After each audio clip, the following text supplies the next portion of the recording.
ಪುಷ್ಪ ಅಂತ ಹೇಳ್ತಕ್ಕಂತಹ ಯುವತಿಯನ್ನ ಶಂಶುದ್ದೀನ್ ಅಂತ ಹೇಳ್ತಕ್ಕಂಥ ಒಬ್ಬ ಜಿಹಾದಿ ಅತ್ಯಂತ ಬರ್ಬರವಾಗಿ ಹತ್ಯೆಯನ್ನ ಮಾಡಿ ಆಕೆಯ ಮೃತದೇಹವನ್ನ ಬಿಬಿಎಂಪಿಯ ಕಸದ ಗಾಡಿಗೆ ಎಸ್ತಿರ್ತಕ್ಕಂಥದ್ದು. ಇಲ್ಲಿ ನಮ್ಮ ಹಿಂದೂ ಹೆಣ್ಮಕ್ಳು ಈ ಜಿಹಾದಿ ಕೈಯಿಂದ ಈಕೆ ಮಳ್ಳರಾಗಿ ಉಳಿಮಾವನಲ್ಲಿ ನಡೆದು ಚೆನ್ನಮ್ಮನ ಕೆರೆಗೆ ತಂದು ಅವನು ಹಾಕ್ತಾನೆ ಅಂತಂದರೆ ಅವನ ಧೈರ್ಯ ಎಷ್ಟಿರಬೇಕು, ಮತ್ತು ನಮ್ಮ ಒಂದು ಕಾನೂನಲ್ಲಿ ಒಂದು ಲೂಪೋಲ್ ಇದೆ ಅಂತ ಅವನು ಅಂದ್ಕೊಂಡಿರ್ತಾನೆ.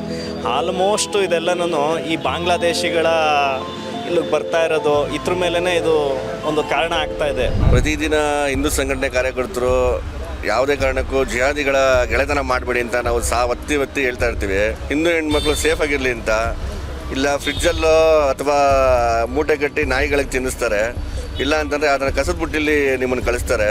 ಇನ್ನು ಮುಂದಕ್ಕಾದರೂ ಹೆಣ್ಮಕ್ಳು ಗೆಳೆತನ ಮಾಡುವಾಗಿದ್ರೆ ಹಿಂದೂ ಹುಡುಗರ ಗೆಳೆತನ ಮಾಡಿ, ಯಾವುದೇ ಕಾರಣಕ್ಕೂ ಜಿಹಾದಿಗಳ ಗೆಳೆತನ ಅವಶ್ಯಕತೆ ಇಲ್ಲ. 2019 ಇಂದ 22ವರೆಗೂ ಇಡೀ ಇಂಡಿಯಾದಲ್ಲಿ 19 ಲಕ್ಷ ಜನ ಯುವತಿಯರು ಮತ್ತು ಹಾಗೂ ಹೆಣ್ಣು ಮಕ್ಕಳು ಕಾಣೆಯಾಗಿದ್ದಾರೆ. ಅಫಿಷಿಯಲ್ ಆಗಿ ಏನು FIRಗಳಾಗಿದೆ ಅದರಿಂದ ಬಂದಿರೋಂಥ ಒಂದು ಮಾಹಿತಿ ಅಷ್ಟೇ.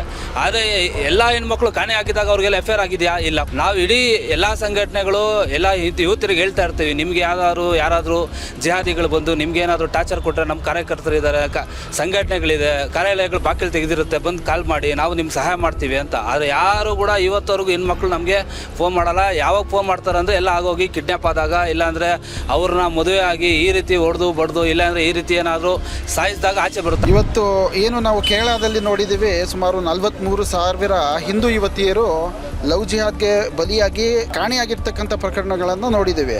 ಅದರ ಮುಂದುವರಿದ ಭಾಗ ಇವತ್ತು ರಾಜ್ಯದಲ್ಲಿ ಲವ್ ಜಿಹಾದ್ಗೆ ಯುವತಿಯರ ಕೊಲೆಗಳಾಗ್ತಾ ಇವೆ. ನಾವು ಪ್ರಶ್ನೆ ಮಾಡಿ ಇದನ್ನು ಲವ್ ಜಿಹಾದ್ ಅಂತ ಹೇಳಿದ್ರೆ ಕೋಮುವಾದಿಗಳು ಅಂತ ಹೇಳಿ ಬಿಂಬಿಸುವ ಒಂದು ಪ್ರಯತ್ನಗಳು ನಡೀತಾ ಇದೆ. ನಾವೆಲ್ಲರೂ ಸಹ ಕೇವಲ 1 ವರ್ಷದ ಹಿಂದೆ ನೋಡಿದ್ವಿ, ದೆಹಲಿಯಲ್ಲಿ ಶ್ರದ್ಧಾ ವಾಕರ್ ಅಂತ ಹೇಳ್ತಕ್ಕಂಥ ಒಬ್ಬ ಯುವತಿಯನ್ನ ಸುಮಾರು 37 ತುಂಡುಗಳನ್ನಾಗಿ ಕತ್ತರಿಸಿ ಫ್ರಿಡ್ಜ್ನಲ್ಲಿ ಇಟ್ಟು ಒಬ್ಬ ಜಿಹಾದಿ ಆಕೆಯನ್ನ ಹತ್ಯೆ ಮಾಡಿದ್ದ. ಅದೇ ರೀತಿಯಾದಂಥ ಘಟನೆ ಇವತ್ತು ಕರ್ನಾಟಕದ ರಾಜಧಾನಿ ಬೆಂಗಳೂರಿನಲ್ಲಿ ನಡೆದಿರ್ತಕ್ಕಂಥದ್ದು ಅತ್ಯಂತ ಖಂಡನೀಯ ವಿಚಾರ.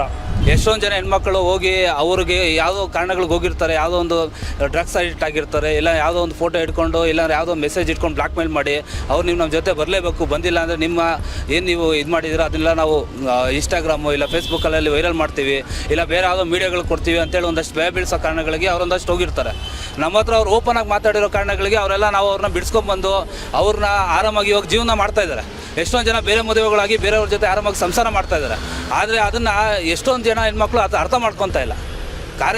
ಹಿಂದೂ ಕಾರ್ಯಕರ್ತರು ರೆಡಿ ಇದ್ದಾರೆ, ನೀವು ಯಾವಾಗಾದ್ರೂ ಫೋನ್ ಮಾಡ್ಬೋದು. ನಮ್ಮ ನಂಬರ್ಗಳೆಲ್ಲ ನಾವು ಡೈರೆಕ್ಟಾಗಿ ಬಿಟ್ಟಿದ್ದೀವಿ, ಫೇಸ್ಬುಕ್ಕಲ್ಲಿದೆ. ಸಂಘಟನೆಗಳಿಗೆ ನೀವು ಬಜರಂಗ ದಳ ಸಂಘಟನೆಗೆ ಫೋನ್ ಮಾಡಿದ್ರೆ ಆಫೀಸ್ ನಂಬರ್ಗಳು ಎಲ್ಲ ಕಡೆಯೂ ಸಿಗುತ್ತೆ ನಿಮಗೆ, ಚೆಕ್ ಮಾಡಿದ ತಕ್ಷಣ ಆ ನಂಬರ್ಗಳಿಗೆ ಫೋನ್ ಮಾಡಿ ಅಂತ ನಾವು ಹೇಳ್ತಾನೆ ಇರ್ತೀವಿ. ಇವಾಗಾರು ಈ ಥರ ಒಂದಷ್ಟು ಶ್ರದ್ಧಾ ವಾಲ್ಕರು ಇಲ್ಲ ಈ ಥರ ಪುಷ್ಪ ಅಂತ ಈ ಥರ ಒಂದು ನೀವು ಆ ಹೆಸರುಗಳಲ್ಲಿ ನೀವು ಜೋಡಣೆ ಆಗೋದಕ್ಕಿಂತ ಮೊದಲು ಈ ಥರ ಸಂಘಟನೆಗಳ ಜೊತೆ ಜೋಡಿಸ್ಕೊಂಡ್ರೆ ಮುಂದೆ ಈ ಥರ ನೀವು ಕೂಡ ಮೀಡಿಯಾಗಳಲ್ಲಿ ಬರ್ದಿರೋಂಥ ಒಂದು ಪರಿಸ್ಥಿತಿಗೆ ಇದಾಗ್ಬೋದು ಅಂತೇಳಿ ನಾನು ಹೇಳೋಕ್ಕೆ ಇಚ್ಛೆ ಬೀಳ್ತೀನಿ. ಇವತ್ತು ಈ ಕೊಲೆಗಳನ್ನು ತಡಿಬೇಕು ಅಂದರೆ ಇವತ್ತೇನು ಅಲಹಾಬಾದ್ ಹೈಕೋರ್ಟಿನಿಂದ ಒಂದು ಆದೇಶವನ್ನು ತಂದು ಇವತ್ತು UPನಲ್ಲಿ ಮತ್ತು ಮಧ್ಯಪ್ರದೇಶದಲ್ಲಿ ಮತ್ತು ಇನ್ನಿತರೆ ರಾಜ್ಯಗಳಲ್ಲಿ ಇವತ್ತು ಲವ್ ಜಿಹಾದ್ ಮುಖಾಂತರ ಮತಾಂತರ ಮಾಡುವವರ ವಿರುದ್ಧ ಒಂದು ಕಾನೂನನ್ನು ತೆಗೆದುಕೊಂಡು ಬಂದಿದ್ದಾರೆ.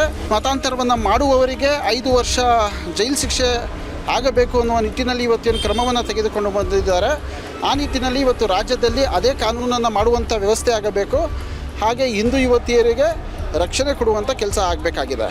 ಈ ವಿಚಾರವಾಗಿ ಇವತ್ತು ನಾವು ಏನು ಬೆಂಗಳೂರು ದಕ್ಷಿಣ ವಿಭಾಗದ DCP ಅವರನ್ನು ಭೇಟಿಯಾಗಿ ಈ ಪ್ರಕರಣವನ್ನು ಅತ್ಯಂತ ಗಂಭೀರವಾಗಿ ಪರಿಗಣಿಸಬೇಕು.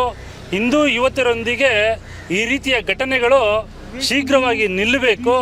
ಆ ರೀತಿಯಾಗಿ ಈ ಜಿಹಾದಿಗಳಿಗೆ ಕಠಿಣವಾದಂಥ ಶಿಕ್ಷೆಯನ್ನು ವಿಧಿಸಬೇಕು ಅಂತೇಳಿ ಇವತ್ತು ಆಗ್ರಹ ಪಡಿಸ್ತಾ ಇದ್ದೇವೆ.